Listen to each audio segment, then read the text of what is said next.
Because many non-British truck drivers are no longer allowed to work after Great Britain left the EU, there are repeated bottlenecks on the island, and construction companies are searching hard for locksmiths and joiners. Supermarket chains offer potential truck drivers four-digit welcome money. Fruit and vegetable farmers are missing thousands of harvest workers. In many industries in the UK, firms and dealers are struggling with severe staff shortages. For most of those affected, the reason is clear. 7 months after the final exit from the EU, the consequences of Brexit are becoming increasingly evident. Brexit, the gift that keeps on giving. In many cities in the north of England and the Midlands, and less so in London, entire supermarket shelves often remain empty. There's often a lack of fresh fruit and vegetables.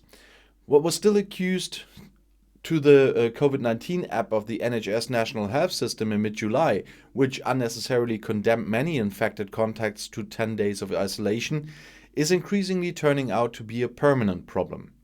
There has been a lack of qualified truck drivers on the island since the beginning of the year. According to the industry association RHA, the Road Haulage Association, around 600,000 people have been behind the wheel for the transport of goods in recent years. Around a sixth of those is now missing. On the one hand, this is due to the lack of local offspring. COVID-19 ensured that the truck driver's license exams were cancelled for months, or you heard that in other videos already. On the other hand, a limited return to the previous free movement of workers, as demanded by freight forwarders, has been rejected by the Conservative Brexit government under Prime Minister Boris Johnson, Mr. No. There are so many easy solutions, but he doesn't want them. Operators of small grocery stores are turning to self-help and take the wheel themselves to stock up on goods on wholesalers. At the weekend we ran out of bread and milk, says Paul Chiemer, head of Small Nisa supermarket in Coventry. You heard about him before. Such bottlenecks are poison for 24-hour shops, and they justify their higher prices with constant availability. And they don't have full shelves either.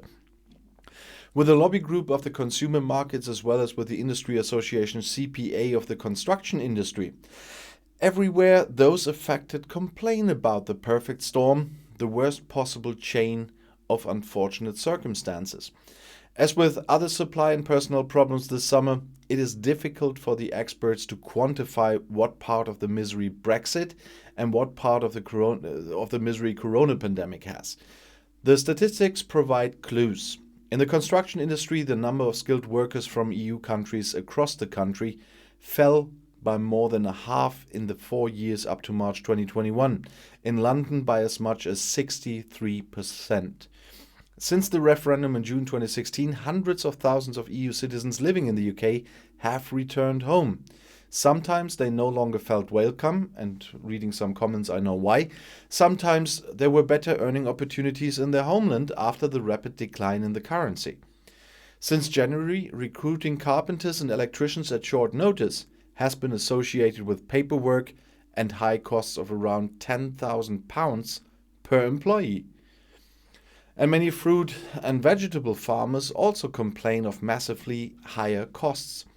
In the county of Kent, the Farage Garage, the traditional garden of England, now Farage Garage, some companies are missing 90% of the harvest workers they need, pretty much the proportion that Romanians and Bulgarians have previously done. We have our backs to the wall, says Stephen Taylor of Winterfood Farms in Maidstone. You heard about him before in other videos as well. And he has the largest blueberry growing in Europe. Even those who come to the island for a few weeks with new work visas do not solve the problem. According to Tom Bradshaw, deputy chief of the Farmers Union, this year much less experienced workers return to their temporary workplaces. So far, 2/3 of the harvest workers have been returnees. This time only a third came. And of course that leads to longer training times and lower productivity. Fruits and lettuce are already rotting in the fields, and the lack of truck drivers makes it difficult to transport the harvest away quickly. So, thinking about perishable goods, and they are going into the waste worth several millions. And more food shortages and higher prices are likely to be the result of the new Brexit checks that come into effect from October 1st. But it has been a gloomy week on the sunlit uplands of sovereign Britain as fears grow about a new deadline likely to cause more Brexit-driven chaos, the October 1st I just mentioned. Animal and plant products being imported into the UK from the EU will require extra paperwork and border checks. An optimistic government spokesman has said they hope these checks will be smooth and efficient, but the smoothness and efficiency of the rest of the post-Brexit process so far means those reassurances are being taken with a pillar of salt. And if a government says we hope, I'm quite scared usually. The food industry says higher prices are virtually guaranteed as European producers pass on the cost of this red tape to British consumers. And my friends in England told me the prices already have risen. And they warn too that just-in-time supply lines are disrupted by the new arrangements. More food shortages could be on the way too. As for smooth and efficient, words I don't connect with this government, in Portsmouth, attempts to set up a border control post to conduct the new checks are being hampered by a lack of government funding and an absence of knowledge about how much will flow through it. As I mentioned before, the City Council claims to have been given only £500,000 to cover the costs of 30 new staff, £2 million below what is needed. A spokesman told the local paper there, "I have some confidence we will be carrying out the checks by October, but I can offer absolutely no guarantees about our readiness at this point." And there is a similar story in Hull, that's why I brought Portsmouth up again, and in Goole, where the chief port health inspector has warned that because so much important produce must be distributed on the day it arrives, to avoid spoiling, we are looking at possible 24/7 shift working to enable checks to be completed. If we don't complete the documentary checks before arrival, then we will have immediate backlogs. The new arrangements have an extra twist too. From October 1st, both exports and imports of animal products will require inspection and certification from a vet. Worrying, then, that there is a huge shortage of these in the UK at present, for reasons that you might suspect. It turns out that they have been reliant on a flow of qualified vets from European countries. Between 80 to 100 a month used to arrive in the UK. But since the end of the transition period, only 20 per month are coming in, leaving them with a significant shortfall just as they need foreign vets most. How's that for Brexit smoothness and efficiency? And there's more. Emergency powers to handle post-Brexit queues of lorries heading for France are being made permanent, signaling the government expects further cross-channel disruption. Operation Brock, a traffic management system designed to cope with queues of up to 13,000 lorries heading for mainland Europe across Kent, was meant to end by October 21, after being extended once when the Brexit transition period ended in December 2020. But ministers are planning to make the provision indefinite by removing sunset clauses from the legislation that set out when the powers would expire. And The Guardian was the first to report on that one. It means the emergency protocol can be activated at any time to govern the flow of lorries around the port of Dover and Channel Tunnel at Folkestone with contraflow systems. The change was published quietly in a consultation response on the government's website during parliamentary recess, while MPs were away from Westminster with statutory instruments to be laid in September. Grant Shapps, the Transport Secretary, has previously acknowledged that the traffic system, which allows lorries exclusive use of one side of the M20 motorway, frustrated residents and businesses. The measures were enacted in October 2019 in relation to Brexit and in December 2020 after the French border closed as a result of coronavirus concerns, as well as briefly again this summer in anticipation of heavy holiday and haulage traffic to France. Under the contingency plan, part of the eastbound M20, the main artery to Dover and the Eurotunnel at nearby Folkestone, is closed to normal traffic and made available exclusively for trucks.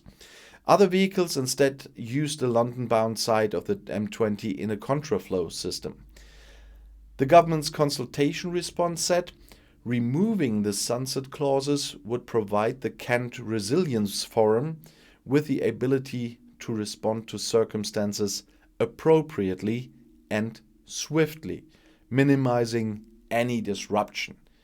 The Operation Brock response plans will continue to be for temporary use and only implemented if strictly necessary to minimize traffic congestion in Kent caused by disruption at the short straits, it said. It highlighted possible uses as a contingency traffic management measure for disruption caused by, for example, bad weather or industrial action in future. However, MPs said the underlying cause of the threat of cross-channel disruption was Brexit. Sarah Olney, the transport spokeswoman for the Lib Dems, said, "It's British businesses and consumers who are being harmed by the very most by the Conservatives' botched deal with the EU. With this move, they are essentially admitting that the disruption that local residents have had to endure will be long-lasting and persist for the foreseeable future. Instead of fixing the underlying cause and listening to the concerns of all people of Kent, all Tory ministers are doing is papering over the cracks. It is not enough." Jim McMahon, the Shadow Transport Secretary, said, "By removing the sunset clauses on Operation Brock, it's an admission that they have failed to plan for the outcome of their Brexit negotiations and failed to work with local people over the past 18 months to put in place a better scheme. Operation Brock has proved unpopular locally, and slipping out an announcement in the hope that no one notices shows a total disregard for the concerns of local people in Kent." Yeah, I don't keep quiet about that one either. But he said ministers must explain whether they looked at other options and what mitigation measures they are going to put in place to reduce disruption affecting local communities. And Naomi Smith, the chief executive of the internationalist campaign group Best for Britain, said, "This is an admission that far from teething problems, the government expects supply problems from their rushed Brexit deal to continue indefinitely. Shelves are empty and our supply chains are already at breaking point. The government should be seeking improvements to their deal with Europe rather than preparing to make Kent a permanent lorry park." So a permanent garage. But you can't open that deal again now. Again, you won't do that. The government has previously said the flow of cross-channel freight since Brexit has been better than anticipated, with only 2 to 3% of trucks turned away for not having the paperwork or COVID tests required, and no expectation that the worst-case scenario it had modeled of 7,000 trucks queuing in Kent would be realized. Operation Brock has proved unpopular with residents as a way of managing lorry traffic, but the authorities believe it has reduced disruption overall.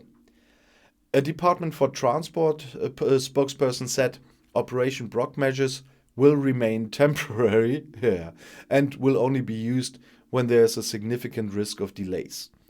While Operation Brock was originally created to deal with disruption caused by the EU exit transition period and in response to the COVID-19 pandemic, removing the sunset clauses from Operation Brock will mean the Kent Resilience Forum is better prepared to respond to any type of traffic disruption in the area, not solely related to EU exit, including strikes and severe weather.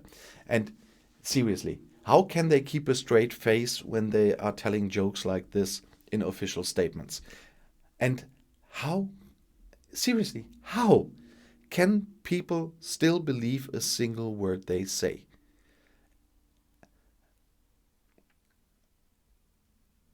The little boys living in my house here, there are several from different families here. They're between, I guess, 5 and 12. None of them would believe nonsense like this if I would have told them anything like this. So why do grown people? I really don't know. But as I said, Brexit, the gift that keeps on giving and keeps me busy as well. Well, I do have other channels, by the way. Don't forget to visit my other 2 politics channel on Europe and the global channel. If you want to, as we would say in German, have a look over the edge of your plate. That's another German saying, just translated word by word. if you're interested in something more, if you want to keep informed of a little bigger picture, then have a look there too. I know some people, hi Kathy, and of course all the others, that you are interested in have a look there as well because you want to get a bigger view, and that's what I'm offering. So if you're interested and you didn't know that about those channels yet, just have a look. The global is in the end screen, and the Europe channel is always in the descriptions of the videos. There are the links to my other channels, also to some German ones if you do understand German. And I'm happy to see you on any of my channel. I'll see you in my next video. Bis gleich.